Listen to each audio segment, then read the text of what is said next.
अस्सलाम वालेकुम, welcome back to my channel. कैसे हैं आप सब लोग? उम्मीद करती हूँ सब खैरियत से होंगे। आज हम बनाएंगे हलीम या दलीम, जो भी आप कहना चाहें। ये वो रेसिपी है जो कि बहुत ज़्यादा टाइम टेकिंग है, लेकिन जो रेसिपी आज मैं आपसे शेयर कर रही हूँ, एक तो वो इंस्टेंट सी है, क्विक ये बन जाएगी, लेकिन जो रिजल्ट है वो आपको हैरान कर देगा। किस तरह से एक परफेक्ट रेशे वाला हलीम जो है हम लोग बना सकते हैं, वो भी घर के मिसालों से। लेकिन हमेशा की तरह वीडियो अच्छी लगे तो चैनल को सब्सक्राइब और वीडियो को लाइक करना ना भूलिएगा। शुरू करते हैं इसको बनाना। सबसे पहले जो है यहाँ पे हमने एक बॉल में लेना है 3/4 कप गंदुम का दलिया। ठीक है, यहाँ पे मैंने गंदुम का दलिया इस्तेमाल किया है क्योंकि मैं बहुत इंस्टेंट वाली हलीम बना रही हूँ जो झटपट बन जाए। और साथ ही आधा कप मैं ले रही हूँ जौ का दलिया। बस यहाँ पे सबसे पहले जो है यही दो चीज़ें हमने लेनी है। अब दोनों को अच्छी तरह से पहले धो लेना है साफ पानी में। इन दोनों को बहुत अच्छी तरह से मैंने वॉश कर लिया है। और अब इसमें मैं डालूंगी उबलता हुआ गर्म पानी। उबलते हुए पानी में हमने इसको भिगो के रख देना है। आपने इसको 40 से 45 मिनट के लिए ऐसे ही छोड़ देना है कवर करके। उससे जो दलिया है बहुत ज़्यादा सॉफ्ट हो जाएगा। अब इसमें जो बाकी दालें जाएंगी वो मैं आपको बता देती हूँ। आधा कप लेनी है दाल माश, आधा कप चावल, और आधा कप ही इसमें मैं डालूंगी मसूर की दाल, आधा कप दाल चना, आधा कप मूंग की दाल। अब ये जो दालें हैं अभी इनको बाउल में मिक्स करके आपने रख देना है। इनको साइड पे रखना है। इनमें आपने पानी जो है अभी बिल्कुल नहीं डालना। अब दूसरी तरफ प्रेशर कुकर लिया है और इसमें मैं डालूंगी 1.5 कप ऑयल। इंस्टेंट वाली हलीम है तो प्रेशर कुकर में मैं तैयार करूंगी। और साथ ही मैं डालूंगी 2 बड़े साइज के प्याज जिनको स्लाइस में कट कर लिया है। अब प्याज जो है हमने इनको गोल्डन ब्राउन करना है। और हलीम में क्योंकि ऑयल जो है ऊपर से एक तो गार्निश करने के काम आता है, तो इसलिए इसमें ऑयल का इस्तेमाल ज़्यादा किया जाता है। प्याज हमारी अच्छी तरह से ब्राउन हो चुकी है और ये सारी प्याज यहाँ पे निकाल लेंगे। सारी प्याज हमने बाहर निकाली है और उसी प्याज में अब मैं डालूंगी 1 टीस्पून साबित जीरा और साथ ही 2 टेबलस्पून अदरक लहसुन का पेस्ट। साबित ज़ीरा जो है इसको पहले ऑयल में फ्राई करना है और इससे जो खुशबू है बहुत अच्छी आती है। और अब यहाँ पे मैं डालूंगी 1 किलो बड़े का गोश्त। जो गोश्त है इसके पीसीस जो हैं बड़े बड़े लेने हैं आपने, और बोनलेस लेना है यहाँ पे बिल्कुल। और आप लोग चाहें तो ये रेसिपी जो है मटन में भी बना सकते हैं, चिकन में भी बना सकते हैं, सेम यही प्रोसेस होगा। लेकिन मैं ये रेसिपी बीफ में बना रही हूँ। अब इसको 2 मिनट तक ऐसे ही भून लेना है ताकि गोश्त का जितना भी ब्लड है वो यहीं पे खुश्क हो जाए। अब इसमें कुछ डालेंगे स्पाइसेस। लाल मिर्च पाउडर 1 टेबलस्पून, कुटा धनिया 2 टेबलस्पून, हल्दी 1 टेबलस्पून। हल्दी और लाल मिर्च पाउडर जो है ये ज़्यादा क्वांटिटी में डालना है क्योंकि हलीम का जो कलर है इन्हीं से ही आएगा। और इसमें डालना है 1 टेबलस्पून नमक, कुटी लाल मिर्च 1 टेबलस्पून। अच्छी तरह से स्पाइसेस डाल दिए हैं और दोबारा से इनकी भुनाई कर ली है। गोश्त की अच्छी तरह से भुनाई कर ली है और यहाँ पे मैं डालूंगी दही। दही जो है ये 300 ग्राम है। कप में मेजर करेंगे तकरीबन 1.5 कप ये बनेगा। दही डालने के बाद गोश्त की अच्छी तरह से भुनाई कर लेनी है। गोश्त हमारा अच्छी तरह से भुन चुका है और यहाँ पे मैं डालूंगी तली हुई प्याज जिसको हमने पहले निकाल लिया था। उसको मैंने 3 हिस्सों में किया था, 2 हिस्से यहाँ पे क्रश करके डाल दिए हैं और 1 हिस्सा रखा है फाइनल गार्निशिंग के लिए। बस ये ध्यान रहे जो तली हुई प्याज है आपने इसको हाथों से ही हल्का हल्का क्रश करना है और फिर ही इसमें डालना है। मसाला हमारा अच्छी तरह से भून चुका है और अब यहाँ पे मैं डालूंगी गरम मसाला पाउडर 1 टीस्पून। कोरमा जो है ये रेडी है और अब यहाँ पे मैं डालूंगी इसमें पानी। पानी जो है यहाँ पे आपने 2 लीटर पानी डालना है क्योंकि इसको हमने बहुत ज़्यादा टाइम के लिए पकाना है, तो आधा पानी जो है वो खुश्क हो जाएगा। 2 लीटर मैंने इसमें पानी डाल दिया है और अब मैं इसको कवर करूंगी। और कवर करके हमने इसको बेल के स्टार्ट होने के बाद, जब तक बेल स्टार्ट होगी आपने फ्लेम को हाई पे रखना है। जैसे ही बेल स्टार्ट होगी फिर आपने फ्लेम को लो मीडियम पे करके हमने इसको 2 घंटे के लिए प्रेशर कुकर में पकाना है। 2 से 2.5 घंटे लाजमी देने हैं क्योंकि बीफ है और बीफ के भी बड़े पीसेज हैं तो उनको गलने में टाइम लगेगा और हमने इनको बहुत ज़्यादा गलाना है। दूसरी तरफ जो हमने जौ का दलिया और गंदम का दलिया भिगो के रखा था उसको 1 घंटा हो चुका है और ये आपके सामने मैं आपको चेक करवा देती हूँ। काफ़ी सॉफ्ट हो गया है क्योंकि हमने इसमें उबलता हुआ पानी डाला है। और जो दूसरे बाउल में हमने बाकी दालें शामिल की थी, इनको अभी बिल्कुल नहीं भिगोया पानी में। अब क्या करना है, अब मैंने ये जो दालें हैं इनको अच्छी तरह से धो लेना है। अब दोबारा से एक और प्रेशर कुकर लिया है। जो दालें हैं इनको भी मैं प्रेशर कुकर में बॉईल करूंगी। अगर आपसे प्रेशर कुकर हैंडल करना मुश्किल होता है तो आप ये स्टेप जो है पतीले में भी कर सकते हैं। सबसे पहले मैं डालूंगी इसमें जौ और गंदम का दलिया, और साथ ही जो बाकी दालें हैं उनको अच्छी तरह से धो के डालना है। अब आपको ये लॉजिक थोड़ी सी समझ आएगी कि जौ और गंदम का दलिया हमने पहले क्यों भिगो के रखा था, क्योंकि वो गलने में ज़्यादा टाइम लेता है। और जो बाकी दालें हैं ये बहुत ज़्यादा क्विक जो है नरम हो जाती हैं, तो इनको थोड़ा सा बैलेंस करने के लिए उसको 1 घंटा पहले ही भिगो के रखा था, ताकि जब हम प्रेशर कुकर में सारी दालें और जौ का दलिया इकट्ठे जब हम पकाएंगे तो एक ही टाइम पे ये सारी पक जाएंगी। अब इसमें मैं डालूंगी 3 लीटर पानी, क्योंकि दालें जो हैं सारा पानी अपने अंदर एब्जॉर्ब करेंगी और काफ़ी ज़्यादा फूल जाएंगी, तो पानी जो है ज़्यादा ही डालना है यहाँ पे। अब दालों के लिए यहाँ पे मैं डालूंगी 1 टेबलस्पून नमक, दालचीनी का टुकड़ा, तेज़पात और हाफ टी स्पून हल्दी। अच्छी तरह से मिक्स कर लेने इनको। अब जो लोग प्रेशर कुकर में दालों को पकाने से थोड़ा सा हेजिटेट होते हैं तो उनके लिए एक मैं टिप बता दूं कि अब इस स्टेज पे मैं डालूंगी 2 टेबलस्पून ऑयल।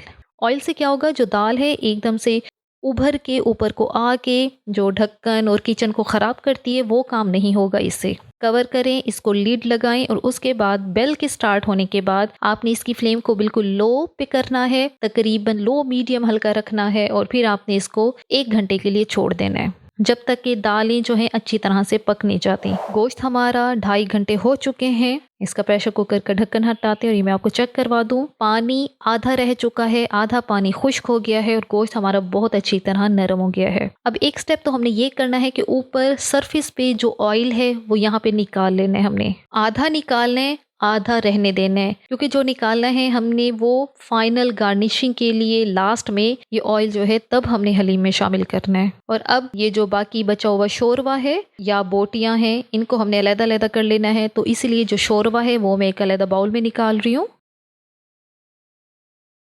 शोरबा जो है सारा यहाँ पे मैंने अलग एक बाउल में निकाल लिया है और थोड़ा सा तकरीबन 1 कप जितना मैंने रहने दिया है, क्योंकि इसी के अंदर अब जो गोश्त है मैं इसको मैश करूंगी। और मैश जो है मैं इस तरह का एक देसी मैशर ले रही हूँ जिसको हम लोग मंधना बोलते हैं, और इसकी मदद से इसको मैंने मैश करना है। यही स्टेप है जो आपने ऐसे ही करना है और इसी से जो हलीम है हमारी रेशेदार सी बनेगी। अच्छा, अब यहाँ पे आप लोग चाहें, आपके पास सपोज इस तरह का मंधना जो है ज़रूरी नहीं है कि हर घर में हो, आपके पास भी नहीं है तब आपने ये जो गोश्त के पीसीज हैं इनको अलग प्लेट में निकालना है और इनको रेशा रेशा कर लेना है। और यहाँ पे सारा गोश्त क्योंकि बहुत अच्छी तरह से नरम हो चुका था, 2.5 घंटे हमने इसको प्रेशर कुकर में पकाया था, तो ये इतना अच्छा नरम था कि आराम से ये मैशर की मदद से बहुत अच्छा सा स्मूथ हो गया है। अब क्योंकि थोड़ा सा शोरबा जो है हमने रख के तभी इसको मैश किया है, तो अब ये जो मैश किया हुआ गोश्त है हमारा रेशे वाला, ये बिल्कुल भी ड्राई नहीं होगा। आपने इसको अभी साइड पे रख देना है। 1.5 घंटा हो चुका है। यहाँ पे हम लोग दालों को चेक कर लेते हैं। दालें हमारी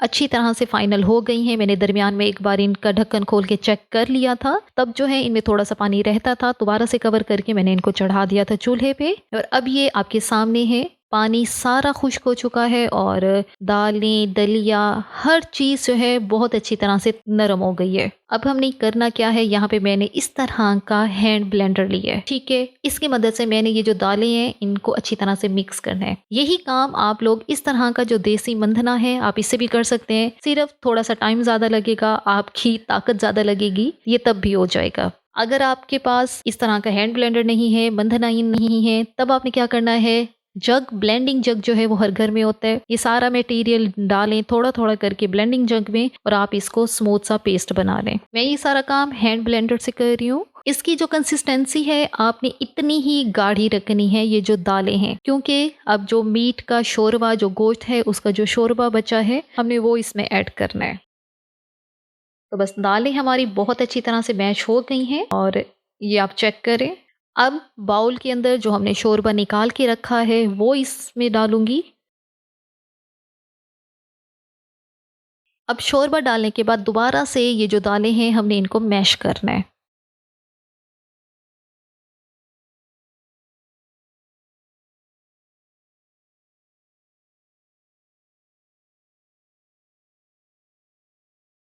जो दालें हैं और जो शोरबा है वो अच्छी तरह से मैश कर लिया है। और ये आप इसकी लुक चेक करें।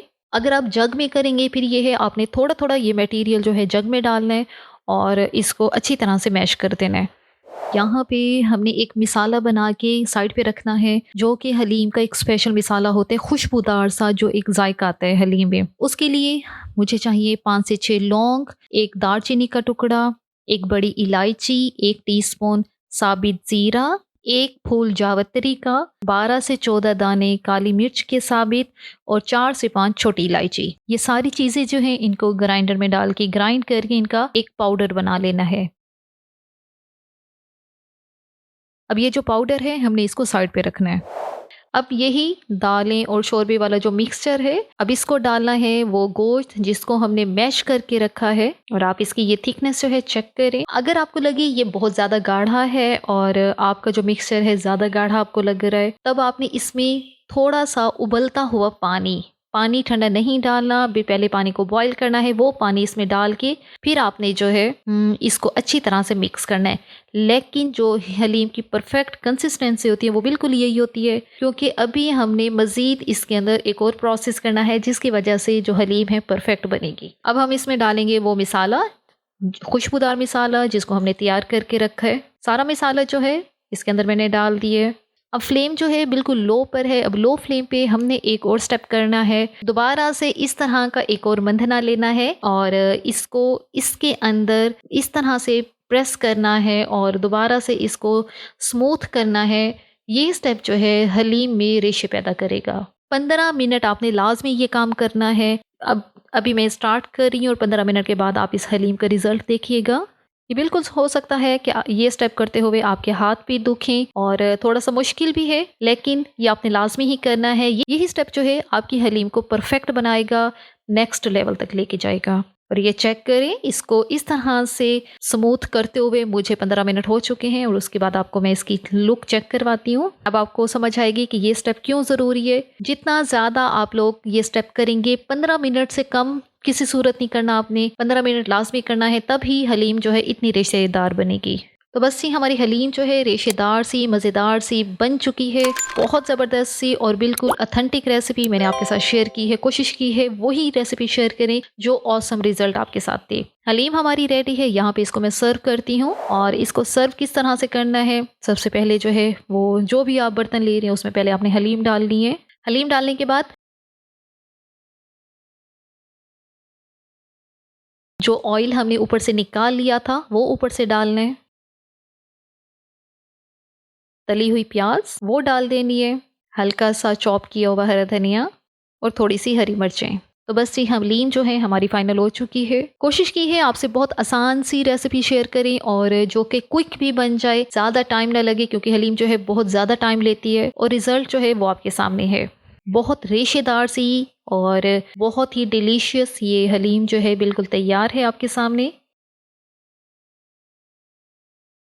और ये मैं आपको खा के चेक भी करवाती हूँ। इसका रेशा चेक करें आप लोग। यही है कि लास्ट में आपने हलीम को जितना ज़्यादा मंधने की मदद से, जितना ज़्यादा अच्छा आप लोग इसको मलेंगे, तो हलीम जो है उतनी ज़्यादा रेशेदार सी बनेगी। यहाँ पे वीडियो का इख्तिताम करते हैं। वीडियो अच्छी लगी हो तो लाइक कर दें, शेयर कर दें और चैनल पर नए हैं तो ज़रूर इसको सब्सक्राइब कर दें। दुआओं में याद रखें। Thank you.